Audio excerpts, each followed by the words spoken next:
S'enquérir de l'état d'avancement des travaux qui s'inscrivent dans le cadre de l'organisation de la conférence de l'Union africaine Niger 2019, tel est le but visé par l'agence en charge de la question et le ministre du Tourisme à travers cette visite qui a débuté par le chantier de construction de l'hôtel Bravia Niamey, situé à côté des cases allemandes au quartier Plateau.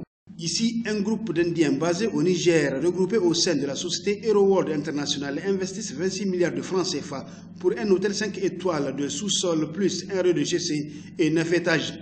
La capacité d'accueil est de 195 chambres, dont 186 standards, 7 suites business et 2 suites présidentielles, sans compter des salles d'événements. Débutés en juin 2015, les travaux qui se poursuivent activement s'achèveront en décembre 2018. L'hôtel ouvrira ses portes en mars 2019 à la grande satisfaction du ministre du Tourisme. Aujourd'hui, nous sommes très ravis de constater que nous sommes en état d'avancement qui affiche plus de 90% des grosses œuvres. Et ils nous ont eux-mêmes dit qu'en décembre 2018, ils comptent finir tous les travaux et d'ouvrir l'hôtel en 2019. Cela répond parfaitement à nos attentes. Et je ne peux que les féliciter pour cette prouesse parce qu'ils nous ont promis qu'ils seront au rendez-vous. Et apparemment, ils sont en train d'évoluer vers ce rendez-vous-là. Et nous, cela nous satisfait beaucoup. Le sommet de l'Union africaine est un événement extrêmement important pour nous, autour duquel notre pays, en tout cas, sera en mesure d'organiser n'importe quel événement de portée internationale. Et c'est bien pour ça que c'est extrêmement important pour nous. Nous demandons en tout cas aux autres promoteurs d'emboîter le pas à ces promoteurs-là. La cité 1 de l'Union africaine en chantier, située à la corniche Yantala en face du Conseil de l'Entente, a constitué la deuxième étape de cette visite. Ici, la Sogea Satom, avec un peu plus de 8 milliards de francs CFA, va construire d'ici juin 2019 15 villas duplex en R+1 de grand standing de type présidentiel dans un cadre totalement sécurisé. Ce qui rassure davantage l'initiateur de cette sortie.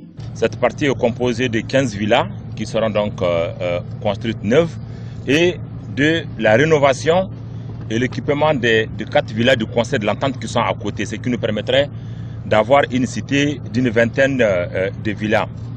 Alors, ces villas seront construites, entièrement équipées, mais également la particularité c'est qu'elles ont été financées pas sur le budget de l'État, mais par l'achat direct des initiatives privées. Juste après le sommet, elles seront remises aux propriétaires.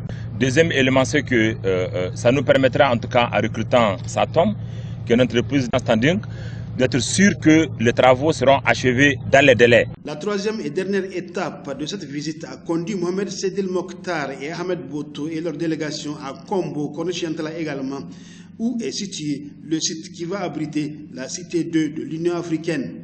Ici, au bord du fleuve, le promoteur privé, à savoir Wofaz Investment Niger, une entreprise de droit nigérien, est en train d'investir environ 30 milliards de francs CFA pour construire une quarantaine de villas grand standing R+1 de type présidentiel, dont 20 seront fin prêtes pour l'événement. Au niveau de ce chantier aussi, les visiteurs se réjouissent. Nous avons fait le pari de dire que l'ensemble des infrastructures qui seront construites dans le cadre du sommet de l'Union africaine seront faites hors du budget de l'État. Parce que l'État a d'autres préoccupations, l'État a d'autres défis. Nous avons voulu susciter et encourager les initiatives privées. Comme pour la cité 1, ici nous avons fait appel à un compatriote nigérien qui s'est engagé avec ses partenaires à construire et financer entièrement la cité de l'Union africaine. Je voudrais vraiment le féliciter, féliciter son représentant qui est là et encourager cette initiative. Ça démontre tout l'engagement des Nigériens autour de ces projets-là. Cette première visite d'une série initiée par l'agence UA Niger 2019 s'achève sur une note de satisfaction générale donc. La dite agence, sous la houlette de son directeur général Mohamed Sedil Mokhtar, entend œuvrer pour que l'ensemble des Nigériens se mobilisent pour la réussite de la conférence de l'Union africaine Niger 2019.